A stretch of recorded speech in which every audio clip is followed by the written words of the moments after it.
তো চলো একটি রিকোয়েস্টেড কালাম মায়েদের শানে একটি কালাম সে কালামটি পরিবেশন করছি, তো আপনারা মনোযোগ দিয়ে শুনবেন। বুড়ি মা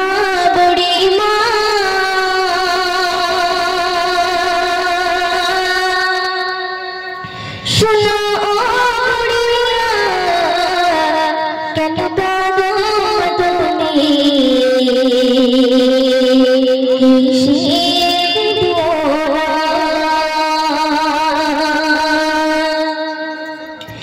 বুড়ি মা শোনো বুড়ি মা শোনো বুড়ি মা কেন কাঁদো তুমি, কিসের বেদনা কেন কাঁদো তুমি, কিসের বেদনা। বুড়ি মা শোনো বুড়ি মা শোনো বুড়ি মা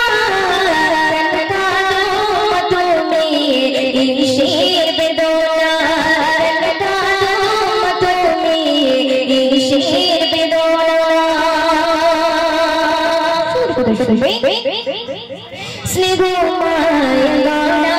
ছিল সাদ শান্ত, তুমি যার রূপনা ছিল মোচনের জান। স্নেহ মায়া গৌরা ছিল সাদ শান্ত, তুমি যার রূপনা ছিল মোচনের জান।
আমার সোনা চিনে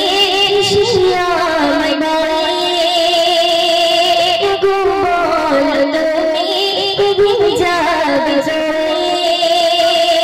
আমার সোনা চিনে শিয়ামাই বলে গো বলো তুমি যাবে চলে।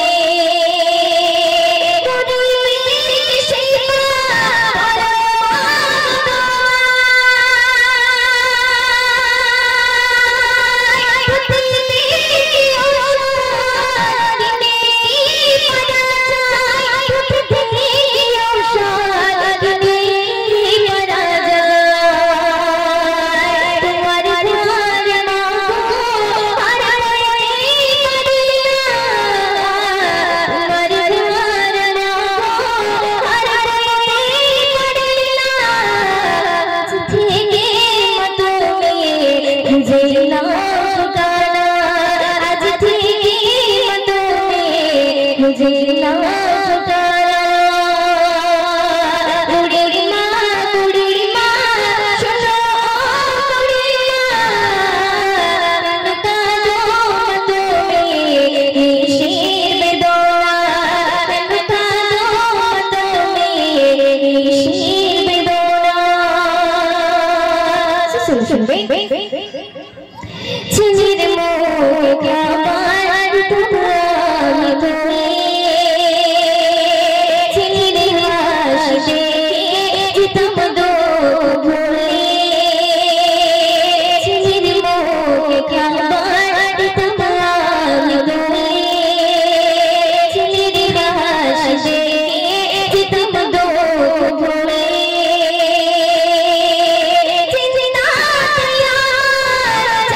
কিসের বেদনা কেন কাঁদো মা তুমি কিসের বেদনা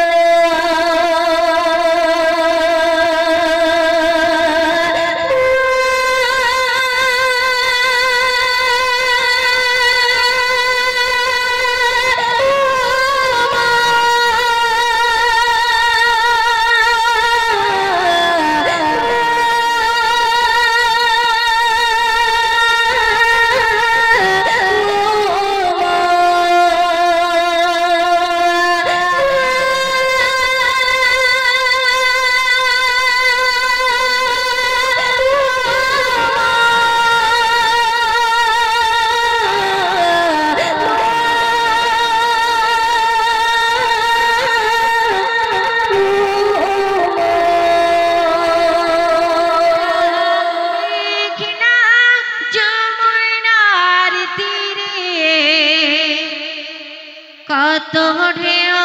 যায় আর সেরা তো ফিরে পদ্মা মেঘনা যমুনার তীরে কত ঢেউ যায়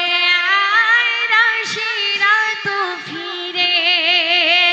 একদিন আমিও চলে যাব আসব না আর ফিরে পদ্মা মেঘনা যমুনার তীরে কত ঢেউ যায় আর সেরা তো ফিরে পদ্মা মেঘনা যমুনার তীরে কত ঢেউ যায় আর সেরা তো ফিরে কত ঢেউ যায় আর সেরা তো ফিরে মুস্তাফা মুস্তাফা মুস্তাফা মুস্তাফা মুস্তাফা মুস্তাফা মুস্তাফা মুস্তাফা নবী মোর মুস্তাফা মুস্তাফা মুস্তাফা নবী মোর মুস্তাফা তোমার ছোঁয়ায় পেয়ে ধন্য পানি হেসে ওই কাবা মুস্তাফা মুস্তাফা নবী মোর মুস্তাফা মুস্তাফা মুস্তাফা নবী মোর মুস্তাফা আদম হাওয়া ছিল তারা দুজনে গন্ধম খেয়ে চলে এলো ভুবনে 300 বছর ঝরে পানি নয়নে কত কান্না করলো দেখো দুজনে আদমের ওই গুণা ছিল যত জমা আদমের ওই গুণা ছিল যত জমা নবীজির সিনা ধরে পেয়ে গেল সবে ক্ষমা মুস্তাফা মুস্তাফা নবী মোর মুস্তাফা মুস্তাফা মুস্তাফা মুস্তাফা মুস্তাফা মুস্তাফা মুস্তাফা আমার ক্যাসেটেরই গজল যে এক মাসুম সন্তান বিসমিল্লাহ বলেছিল বলে তার উপর কত বড় অত্যাচার করা হয়েছিল ছোট্ট করে পরিবেশন করব তারপর আমার 2025 যে নিত্য নতুন কালাম দু একটি আপনাদের সামনে পরিবেশন করে আমি বিদায় নেব তো এক মাসুম সন্তান সে বিসমিল্লাহ বলেছিল বলে তার উপর কত বড় অত্যাচার করা হয়েছিল দুনিয়ার বুকে আল্লাহ রাব্বুল আলামিন যাকে বাঁচিয়ে রাখে কেউ তাকে মারতে পারে না কবি ছন্দের মাধ্যমে লিখছে দেখো বিসমিল্লাহ বলে গিলাস তুলে গালে ঢেলে নিয়ে নিল বিসমিল্লাহ রসিলাই বিষ পানি হয়ে গেল বিসমিল্লাহ বলে গিলাস তুলে গালে ঢেলে নিল বিসমিল্লাহ রসিলাই বিষ পানি হয়ে গেল পানি হয়ে গেল পানি হয়ে গেল একই বেদিন শিশু করত কিছু বিসমিল্লাহ বলে মা বাবা জানতো না ছিলে সদা কি যে বলে সবাই মিলে এক টেবিলে খেতে বসিল বিসমিল্লাহ বলে সেই ছেলে ভাত গালে তুলিল সবাই শুনে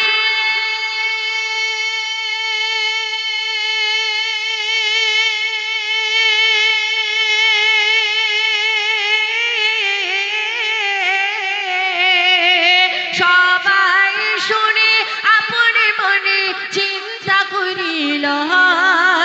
এই মন্ত্র ছেলে আমার কোথায় শিখিল এই মন্ত্র ছেলে আমার কোথায় শিখিল বিসমিল্লাহ বলে গিলাস তুলে গালে ঢেলে নিল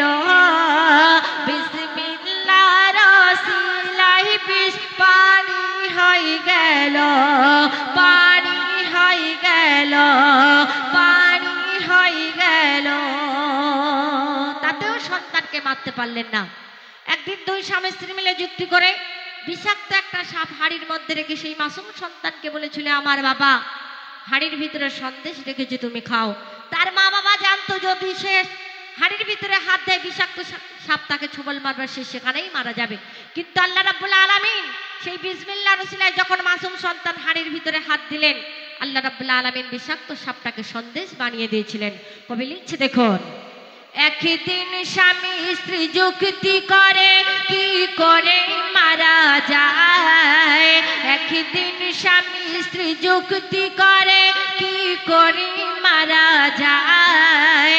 এমন জিনিস রাখো হাড়িতে বেশি যেন খায় হাড়ির ভিতর সাপ রেখে ছেলে কি বলে সন্দেশ রেখেছি বাবা তুমি খাও না তোলে সন্দেশ রেখেছি বাবা তুমি খাও না তোলে বিসমিল্লাহ বলে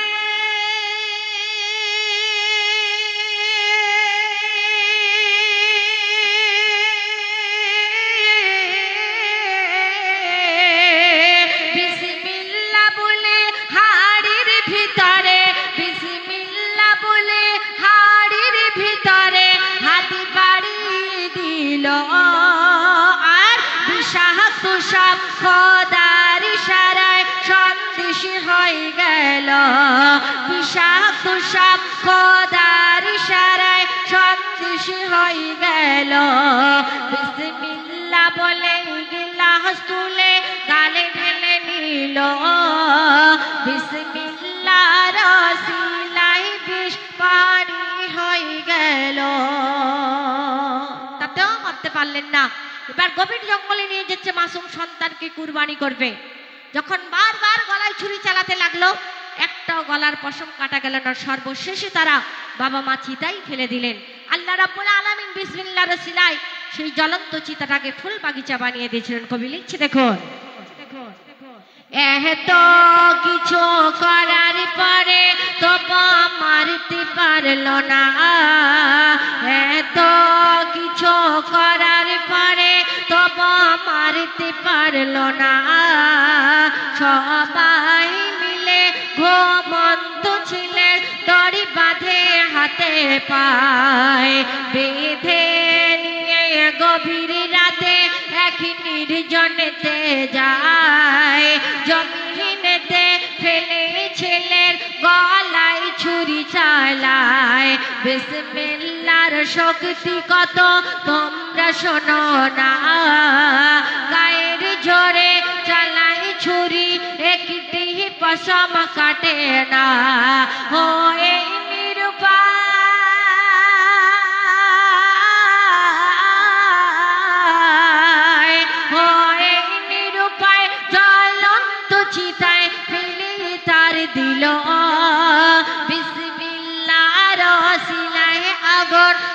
বাগিচা হলো বিস্মিল্লাহ